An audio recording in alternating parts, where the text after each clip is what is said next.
ขับรถมาตามเส้นทางเส้นนี้มาเห็นด่านนี่แหละแมนทานหูรถเนาะว่าสิ้นสุดของเมืองหาดไซฟอง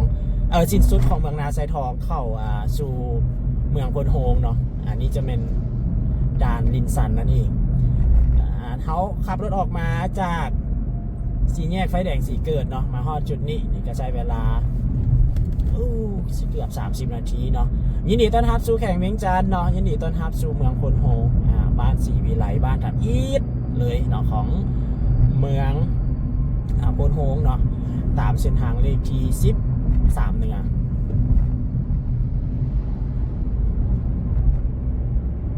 เดี๋ยวจะพาทุกท่านเนาะไปเบิ่งภาพบรรยากาศแล้วก็ไปเบิ่งตัวเมืองของเมืองพนโฮงน้ำกันเนาะว่าจะเป็นเท่าใดในปี2026นี้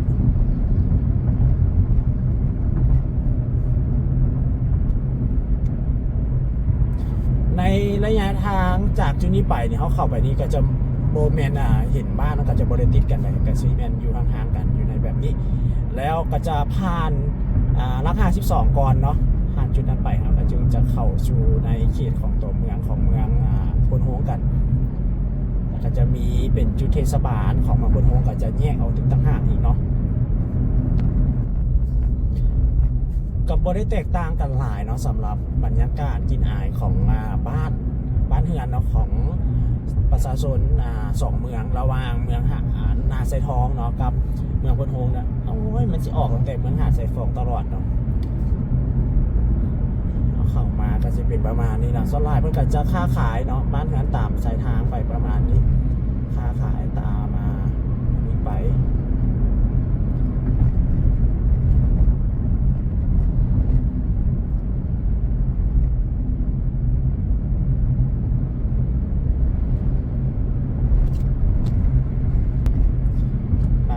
ตามสายทางยามเช้าเขาก็จะเห็นไหลหางเนาะเพิ่นออกมาไปหัวไปสวนแนไปตลาดตะลีเดินทางไปจุดไปทางต่างๆหลัก48ผับนี่หมายก็ราคา2ละนี่รถนำใส่รถจักรรถใหญ่รถตอกรถซิ่งจักซิ่งความกัดเนาะหลายเดินผ่านต้องได้ระมัดระวังเอาในการนำใส่เส้นทางกันเลยในการเดินทางกันเลยเนาะได้ระมัดระวังบ้านเต่าทานมาฮอดนี่เนาะเมืองพนโฮงแข่งเวียงจันทน์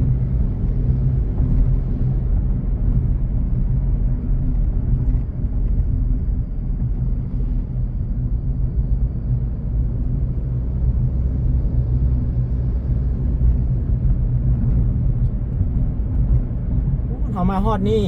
ก็จะแนมเห็นสายภูแนมเห็นบรรยากาศเนาะแข่งเวียงจันทน์นี่เป็น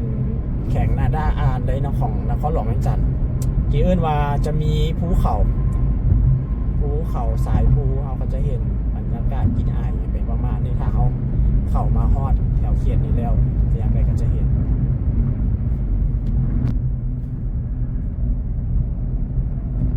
ต้องได้ลบเอาเนาะบ่แม่นว่าข้าพเจ้าอ่านผิดจราจรไว้ได้อย่างเดียวทุกท่านเนาะก็คือที่เขาต้องเข้าใจกันนะนิดหน่อยนึงเนาะเพราะว่าในการนำใช้เส้นทางอยู่ในบ้านเฮาเนาะอยู่ในลาวอย่างที่นะทุกท่านมันก็ค่อนข้างที่จะแตกต่างก็คือมันจะเป็นประมาณนี้ถ้าว่าเฮาบ่ลบบุรีเอาอย่างที่นะมันก็จะซ่าเฮาบางเทื่อเฮาก็จะได้ไปทางนั้นนิดหน่อยนึงอย่างที่หั่นนะคือบางทีทุกท่านเห็นนี่แหละเนาะบางครั้งเขาต้องการที่จะแซงอย่างสิมันเพราะว่ามันเป็นเส้นทางห่วมที่ทุกท่านเนาะมันเส้นทางมันกับบริกว้าง2 เลน 3 เลนอย่างไปประมาณนั้นเนาะแต่ละฝากอย่างสิทางด้านหน้าเพิ่นก็จะมีรถเดินตามอย่างสิเนาะรถตอกรถจักรเครื่องอย่างไปประมาณนี้มันสมมาปุ้ยเลยเนาะในการนำใช้เส้นทางอย่างสินะต้องได้ระวังเป็ดไก่งัวควายคนเด็กน้อยอย่างสิสารพัดเลยรถแบบนี้เนาะแบบนี้ก็มีเบิร์ดทุกอย่างอยู่สิมันก็ต้องได้ระมัดระวังห่วงกันเอาประมาทบ่ได้เลยเนาะในการนำใช้เส้นทางอยู่ในลาวอันตรายนะมีสติหลายที่สุดเลยออกมานี่ก็ใกล้ๆเลยเนาะใกล้จะฮอดรัก52แล้วรัก52นี่ก็จะเป็นจุดสุ่มหนึ่งเลยเนาะของนี่เลยของเมืองพนโฮงเนาะแข่งเวียงจันทน์ แต่โบเป็นเทศบาลเลยนะโบเป็นเทศบาลของแข่งเวียงจันทน์เลยราคา12นี่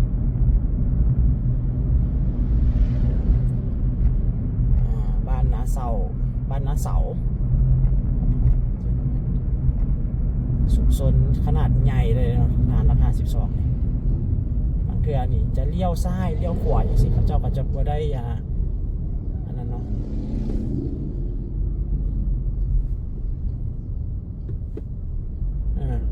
จังใดเนาะอ้าย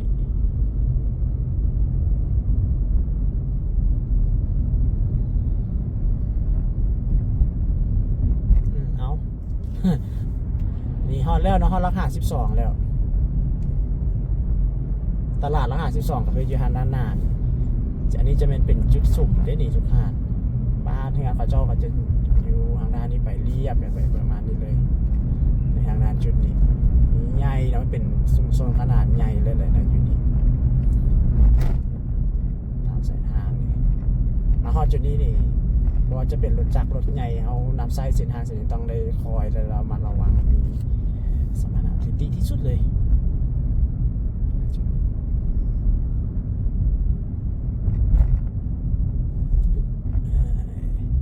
ทางด้านนี้ก็จะมีตลาดราคา12ก็จะเอิ้นว่าเขตราคา12เมืองโพธิ์โฮงเนาะทางด้านในจุดนี้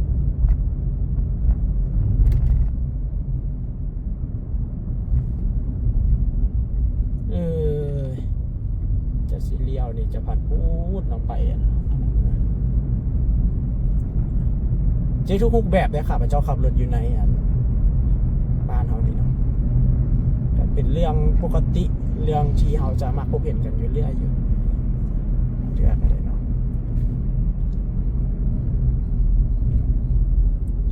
จะล้อได้อันนั้นเอา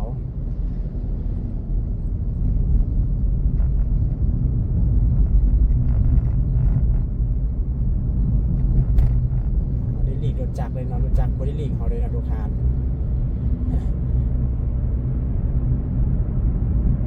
ออกจากนี้ไปเนาะเขาจริงจะเป็นเข้าสู่ในเทศบาลของเมืองโพธิ์โฮงก็ถือว่าไกลเติบเลย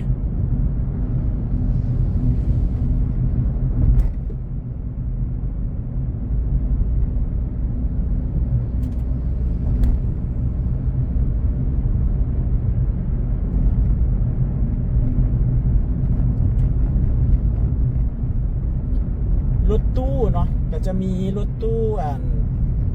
ประจำสายทางมีหลายอยู่เนาะบ่ได้มีแต่เฉพาะวังเวียงเลยมีเฉพาะหินเหิบแล้วมันก็จะมีหลายๆเลยหลวงพระบางก็มีข้าพเจ้าเคยนั่งอยู่เนาะรถตู้หลวงพระบางมานครหลวงมันก็จะนำใช้เส้นทางเส้นนี้กันด้านหน้านี่ก็จะมีทางด่วนสีขาวทางด่วนกับขาวทางด้านหน้านี่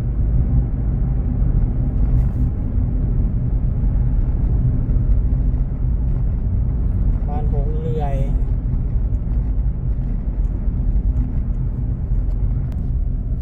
แต่ว่ามักมุมนี้เนาะมาฮอดจุดนี้หันมันเพราะบางที่เขาอยู่จุดสูง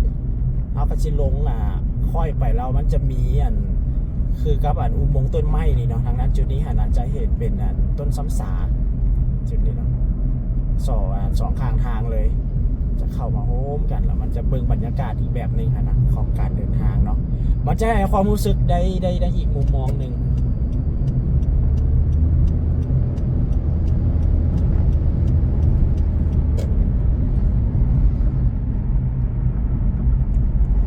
ออกมาคือพี่เขาจึงจะได้มาเจอที่เป็นชุมชนเป็นบ้านหนึ่งต่างหากโพธิ์โฮงไปซื้อ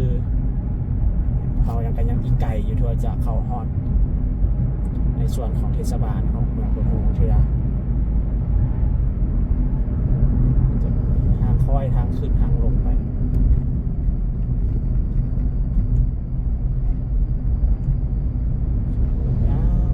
สำหรับเส้นทางเส้นนี้นี่มันจะไปสุดอยู่แยกของเมืองโพธิ์โฮงผู้เดินทางสำหรับเส้นทางนี้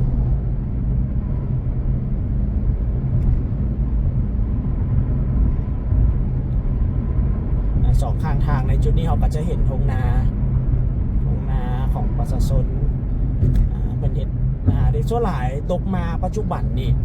การเห็ดนานี่จะเปลี่ยนรูปแบบนะจากที่ว่าดำ เป็นการดำมาเปลี่ยนเป็นการวานการยอดไปแล้วเนาะในปัจจุบันนี้นะจะแตกต่าง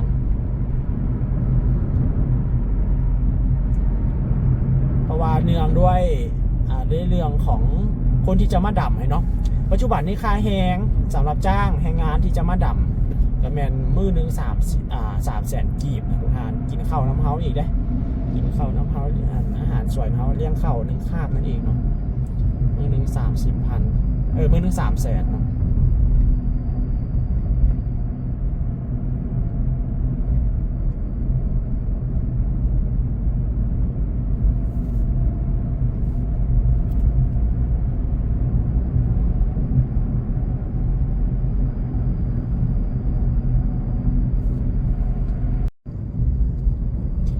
โพนโฮงบ้านเกินเส้นทางเลขที่13ไต่มันก็จะมีจุดแยกออกไปอย่างสิ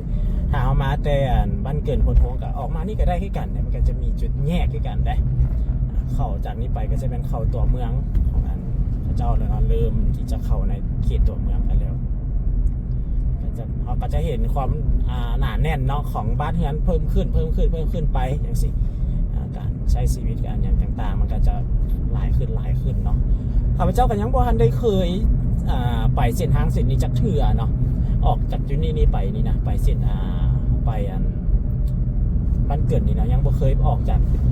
แยกทางด้านนี้ไปจักเทื่อเลยยังบ่เคยเลย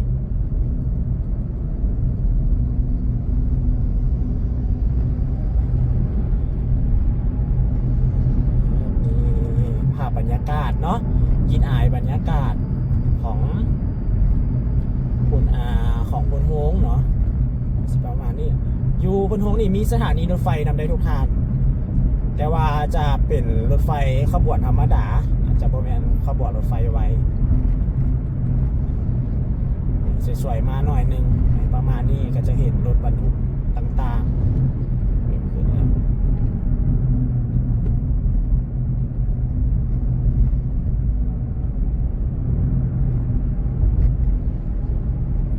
บ้าน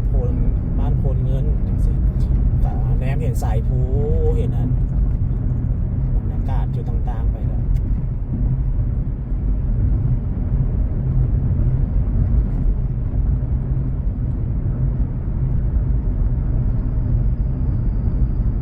นี่ก็จะมีรถตู้ประจำสายทางแต่ละจุดเนาะก็จะมีคือกันเจ้าระวังอยู่รถเตือนเนาะมีรถอันนั้นเตือนบรรทุกสินค้ารถบรรทุกสินค้านี่เป็นบรรทุกมาตั้งแต่ทางไทยก็เลยนครราชสีมาเนาะมาแต่ทางข้ามมาทางไทยก็มาฮอดพี่ใช้เส้นทางออกจากเมืองพนโฮงไปกาสีกับ115หลักบ้านห้วยทนเนี่ยเห็นมุมเห็นปัจจุบันนี้ถือได้ว่าการผันเปลี่ยนเนาะพื้นที่ดินป่ากลายมาเป็นการปลูกพื้นที่ดินต้นไม้การเกษตรแทนเนาะเศรษฐกิจนะต้นไม้เศรษฐกิจเราทุกทานกับเป็นพวกปลากล้วยอย่างพาราจากสิฮะเนาะเขียนว่าศูนย์ผลิตกสิกรรมการประมงราคา12ของกรมใหญ่พาราธิการอาหารได้นี่นะก็จะผ่านจุดนี้ไปก่อนเนาะก็จึงจะเข้าคอนในตัวเมือง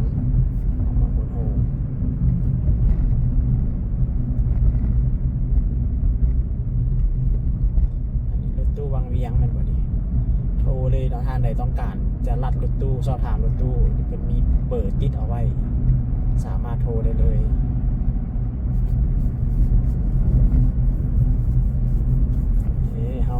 เขาละจากขวานี้ไปก็จะแมนละอีกหน่อยเดียวโอ้ยอย่าเลย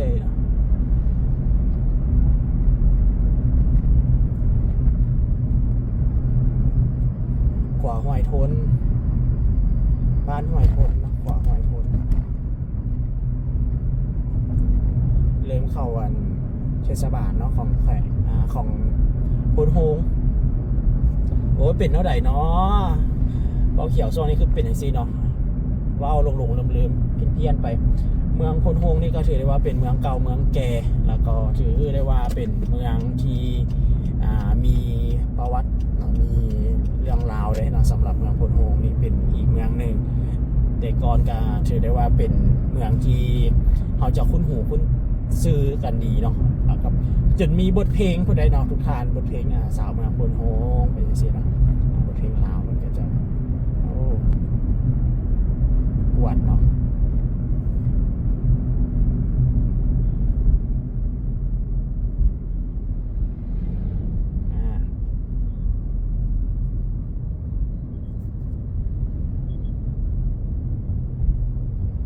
รถจักรมันบอกส่วนหลายก็รถจักรเนาะ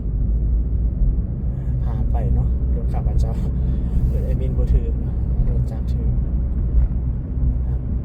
มากันไปตามกฎระเบียบด้านกวดเข้าเมือง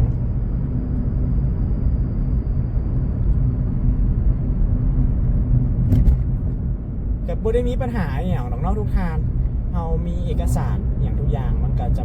สบายไปรวดเลยเนาะเอกสารในการนำใช้อยู่ลาวก็จะมีอย่างแล้วก็จะมีใบขับขี่ทะเบียนรถเนาะเสียค่าทางเทคนิคจังสิก็มีแต่4อย่างนี่เนาะถ้าเฮาได้เฮ็ด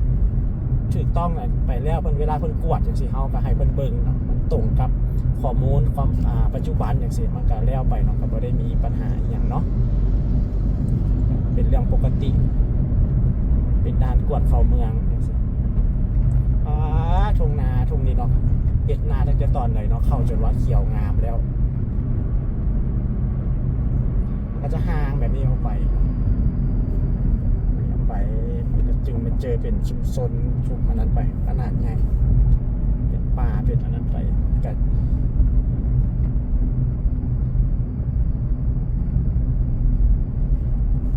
การที่เพิ่นกวดจังซี่ข้าพเจ้าก็ว่าดีนะมันเฮ็ดให้เฮาได้มีลาอย่างจังซี่มันก็มั่นใจขึ้นเติม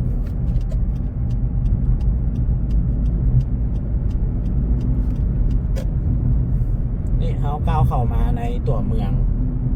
ของเมืองพนโฮงแล้วเนาะเทศบาลของพนโฮงกันแล้วกว่าน้ำแจ้งนี่นะ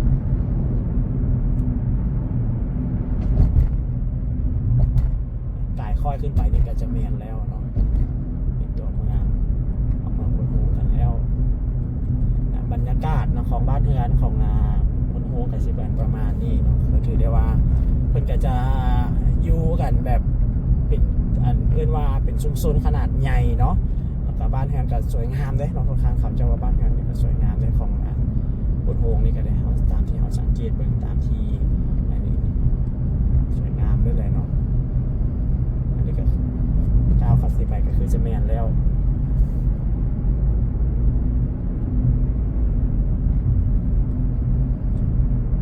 ตอนเช้าบรรยากาศมันก็จะเงียบๆแน่เนาะเป็นเรื่องธรรมดาเนาะผู้คนเขาจะตื่นมาต่างๆอันนี้หากันจากโมงหากัน8 โมงบ่ายน้อยเดียวนึงเดี๋ยวข้าพเจ้าสิไปขึ้นเนาะเพราะว่าทางสำหรับรถน้อยของข้าพเจ้านี่มันฮอดแต่พนโฮงเท่านั้นเองเนาะก็ต้องได้ไปใช้ทางด่วนไปลงสถานีหินเหิบเลยปัจจุบันนี้ก็ถือได้ว่าเป็นอันสิ่งหนึ่งนาทีให้สบายเวลาเขาที่จะไปเที่ยวเมืองเฟืองอย่างสิเนาะเห็นให้ประหยัดเวลาเห็นให้เส้นทางมันดีขึ้นอย่างสิเนาะดึงดูดนักท่องเที่ยวได้มันก็ต่างจากแต่เก่าหลายเนาะถ้าเปรียบเทียบในจากแต่เก่าแล้วก็ได้จากแต่เก่านี่มันยังบ่มีทางด่วนอย่างสิมานำใช้เส้นทางเส้นนี้จังสิเส้นทางมันก็กำลังซ่อมแปลงอยู่บางเทื่อเนาะในอันตะกี้เนาะเส้นทางเก่าเส้นทางอันนั้นไปให้ว่าเป็นการเดินทางค่อนข้างที่จะพบความยุ่งยากแน่เนาะแต่ว่าตัวมาฮอดปัจจุบันนี้เนาะสำหรับเส้นทางก็ถือได้ว่ามันก็ดีขึ้นหลายเท่าตัวสะดวกสบายแล้วเนาะอันนี้มันเป็นตัวเมืองของพนโฮงเลยเด้อนะบ้านเรือนของประชาชนของตัวเมืองพนโฮงจะเป็นลักษณะประมาณนี้เลยเรือนเรียบตามเส้นทางเอากันอีกแล้ว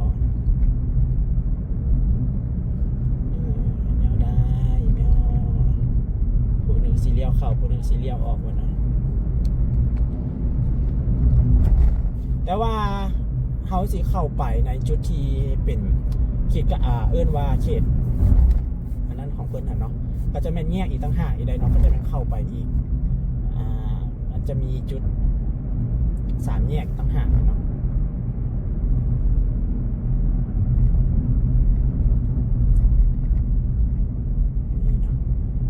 อันนี้จะเป็นเส้นทางที่เราจะเข้าไปทางด่วนก็คือเข้าทางด้านนี้ทางด่วนพุทโฮงนี่มานี่ก็คือเข้ามาในตัวเมืองที่ห้องการสำนักงานปกครองแห่งต่างๆก็จะแม่นแยกไปต่างหากอีก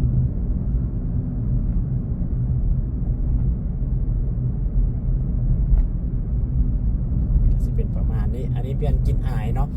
กินอายบรรยากาศของตัวเมืองพุทโฮงในปัจจุบันนี้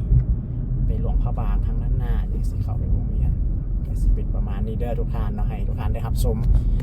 บรรยากาศของการเดินทางเนาะการเบิ่งจุดต่างๆเนาะในทางบ้านเฮาอันนี้คือวงเวียนเปลี่ยนเส้นทางเข้าไปพุ่นก็คือแม่นออกไปทาลาดเนาะไปเมืองแก้วอุดมไปอย่างต่างๆเอาไปซื้อนี่คือที่ข้าพเจ้าขับรถมานี่ไปเส้นทางเลขที่13เนี่ยเนาะออกหลวงพระบางเด้จากเส้นทางมันก็สิ้นสุดอยู่จุดนี้สำหรับเส้นทางคอนกรีตเบิดแล้วเนาะจุดนี้ก็จะเป็นเส้นทางเก่าเส้นทางเดิมขอบใจทุกท่านเนาะที่รับชมและติดตามในการเดินทางในครั้งนี้เนาะวิดีโอน่าจะเป็นการนำพาทุกท่านไปเบิ่งบรรยากาศกินอายบรรยากาศการเดินทางในจุดใดเติมเนาะฝากทุกคนติดตามต่อเด้อในวิดีโอถัดไปสำหรับวิดีโอนี้ขอบใจทุกกำลังใจเนาะขอบใจทุกการติดตามเด้อวิดีโอหน้าเนาะว่าจะพาทุกท่านไปเบิ่งเส้นทางใดเติมก็ติดตามหรือว่าเบิ่งบรรยากาศใดเติมเนาะอันนี้บรรยากาศของเมืองพุทโฮง